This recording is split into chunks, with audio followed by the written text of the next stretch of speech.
guys, and welcome to episode 11. Hi guys. As you can see, we've been very busy down here mining for resources. We're going to need a lot of resources. Ooh, creeper, hold on. I need to get rid of the creeper. Love, your fences work brilliantly. Saved our butts a couple of times already. Sorry, I have to go get the XP. I need it. Okay, so now that I have done that, where was I? So we are mining for resources because of our future builds. So we've been very busy down here. Gax and I would like to take this time to just thank you guys for all your subscribing and the likes. Especially big thanks to Emma and the Big R for all your awesome comments. We really do appreciate it. If you guys want to follow us on Instagram, we'll link the link below so you can find us. Just note that all our episodes are recorded a month in advance due to Gax's very busy schedule. In our previous episode, we built a concrete factory and a mob farm. Gax has made some changes, so we thought we'd go and show you what changes Gax has made. As you can see, there's been some changes out here. And my wife also placed torches everywhere. I'm sorry, love, I didn't know what else to do. I did try and think of other things. So guys, if you look past Gax there in the distance, you can't miss it. There's our concrete factory. And this way, behind trees, there's the mob farm. So like Mystery was saying, we made some changes and we want to go show you the changes now. Where should we go first, love? Let's go to the concrete factory first. Alrighty guys, we are back at the concrete factory we built in the last episode, and as you will see, we've made some changes. One of the changes we made was this little section here. The reason why we put it in is because we went for the option not to go with the TNT duper and we make each TNT ourselves. We stand the chance of breaking the system if there's no TNT up there.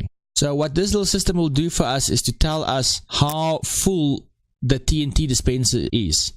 Also, what we added in is that little section here with that glass elevator there, so that we can fill the TNT dispenser from down here and don't have to run up every single time. So what we added in is this little chest on down here that we can fill with TNT. Pull them all up, and you will start seeing at the bottom here is hoppers that will run all the way down here. You can see the hopper line running there, and we'll go into this glass elevator. But that glass elevator push all the TNT up to the hoppers, and it will start dropping the hoppers into the dispenser. The lights are coming on now. Now you'll see the lights start coming on. So as the TNT dispenser getting fuller and fuller and fuller, you will start seeing the lights getting more and more and more and more. So that will basically indicate how full the TNT dispenser is. So we can just stand here from the bottom and have a look and say, okay, cool, the dispenser is full or empty. We can use it or not use it. I think that's a cool, nifty little system. Very cool, my love. Well done. So that eliminates for us to go up there. I'll go up there just now to show you how I did that.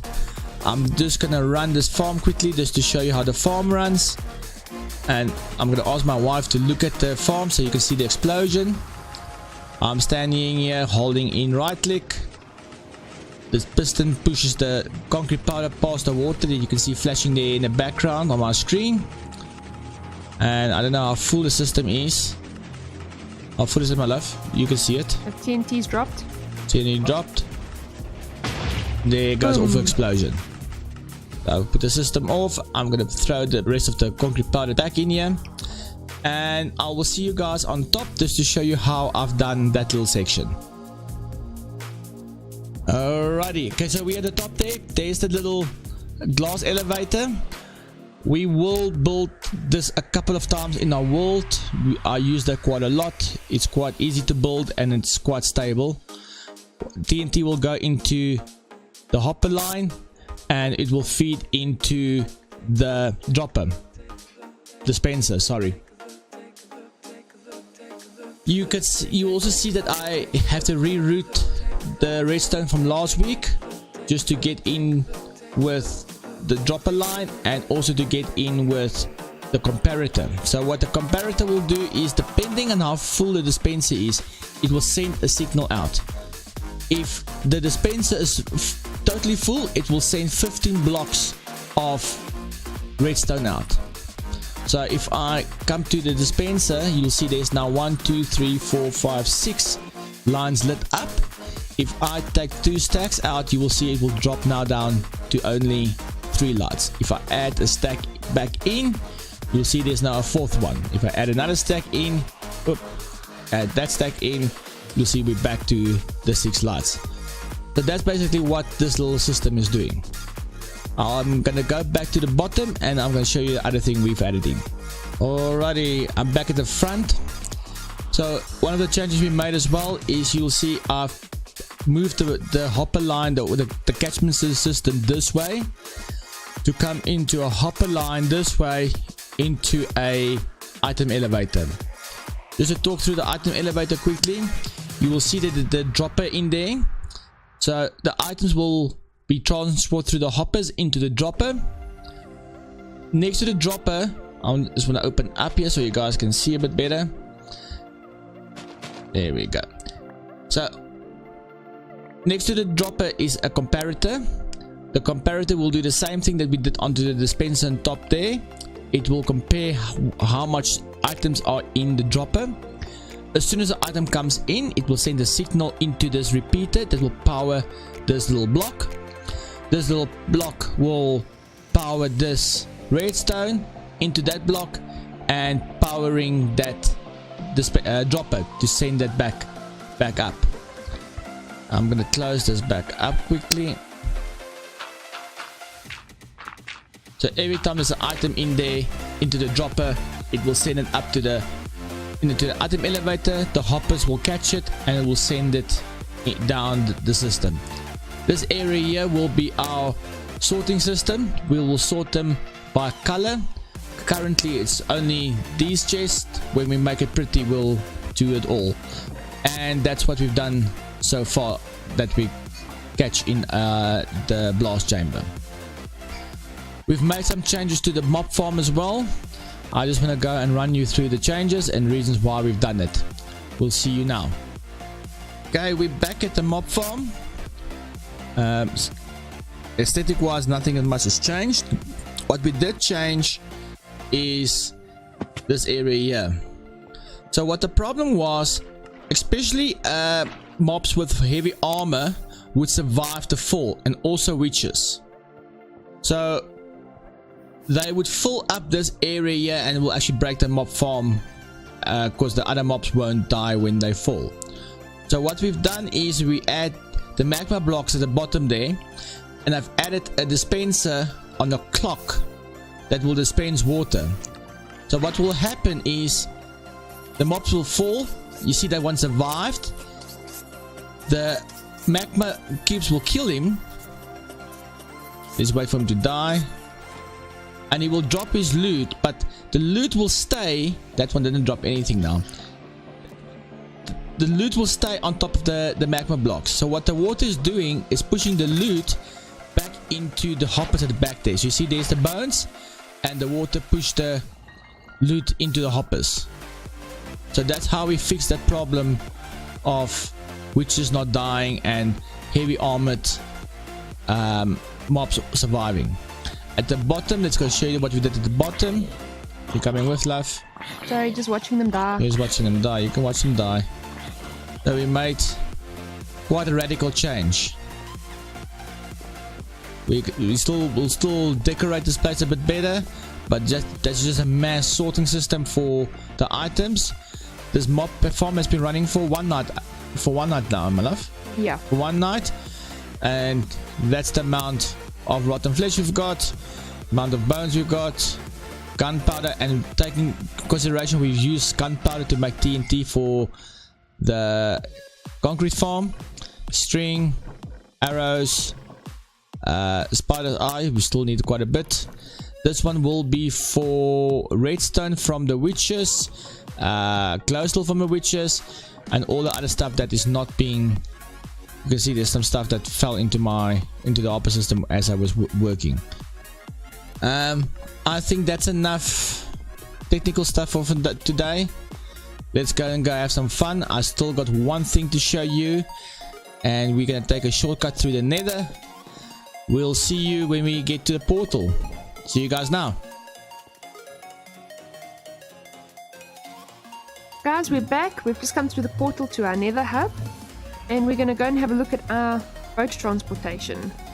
And for those of you who don't know, 1 block in the Nether is equal to 8 in the overworld. So we're using the Nether to go a lot further, a lot faster. Right, love? That's correct.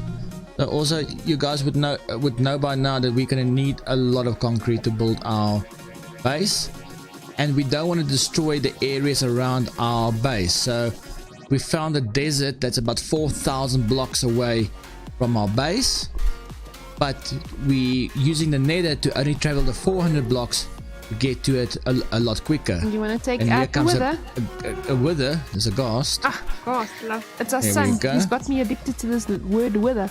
Wither. I'm gonna go pick up the XP quickly. So we can use the Nether to travel longer distance a lot quicker. So in the overworld, the desert is about 4,000 blocks away, but in the Nether, it's only 500 blocks away. And he just likes to get me down here whenever he can. I love the Nether. So yeah, carry on. okay, so now you can see we're here on the ice, and there's a button over here. Can I just show them one thing quickly? Sure. Everyone always say build up to the roof of the Nether. I hate doing that. The reason for that is you always fall, and you will always fall in the middle of the lava lake, and you can't get out. So I'm gonna jump in the lava here, and it's a lot quicker to climb out if you build the platform right in the lava. So this makes it a lot safer and a lot quicker to get out. So if you do fall in, or a wither pushes you, see, now you got me stuck in a wither. If a ghast shoots you in, you can get out of the lava a lot quicker and a lot easier without dying and losing your items. That's just a little tip I thought I'll throw in there. That's why I built all my transportation areas in the lava lake. Makes sense. Okay, you can carry on. Sorry, love, I interrupted you. As you can see over here, we've got a button. You push on the button, it gives you a boat. Put your boat down. My boat doesn't want to go down. There we go. And you just push forward, bearing in mind that you need to stay as straight as possible going down here. Check how fast I'm going. There we go. I'm also gonna go. Also, when you're in a minecart or in a boat, you can travel through glass. So the reason for the glass on the top is so that mobs don't spawn, or pigmen don't spawn on top of the ice. So you can get a clear straight line. My wife's standing in front of me. Sorry. And then if you hit the cactus, the boat will break. It will go into the hoppers. It was so cool. Easy transportation system, and you're traveling quite fast over big distances. And then as you can see, here's our portal. And then go through the portal.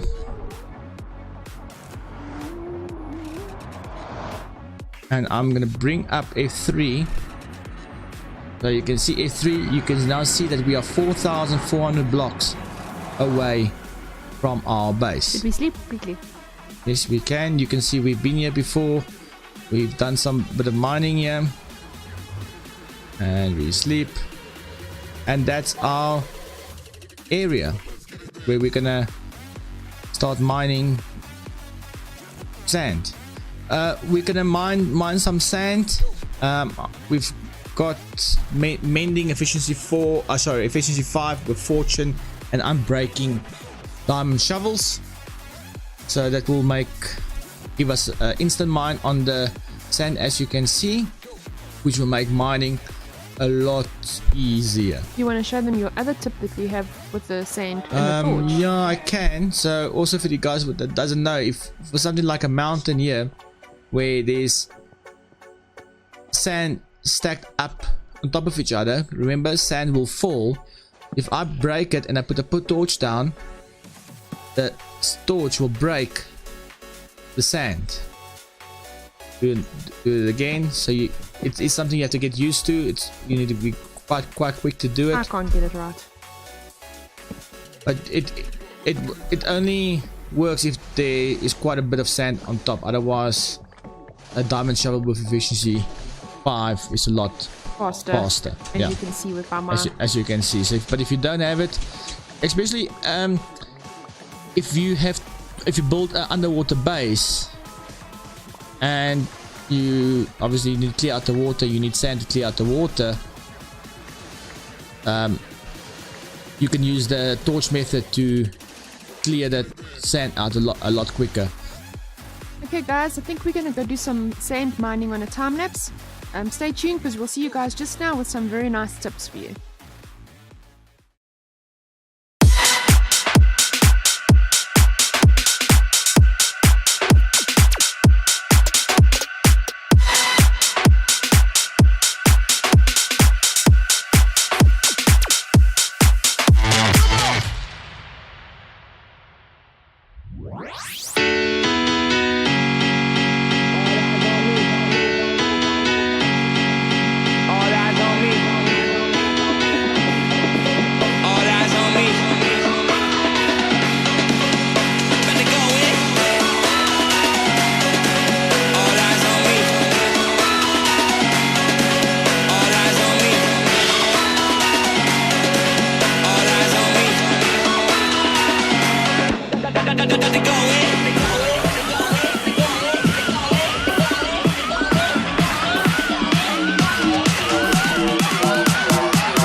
Hi guys, we're back. As you can see, we've done quite a bit of sand collecting. All you can see is sandstone around us here, and we've put them all into these boxes for now. So we got quite a bit of sand, and there's what 10 minutes, 15 minutes with us mining. So I think we did pretty well. The efficiency 5 really did work. The next thing we want to do is, obviously we're going to need a lot of gravel as well for the concrete. We're going to show you the technique we're going to use.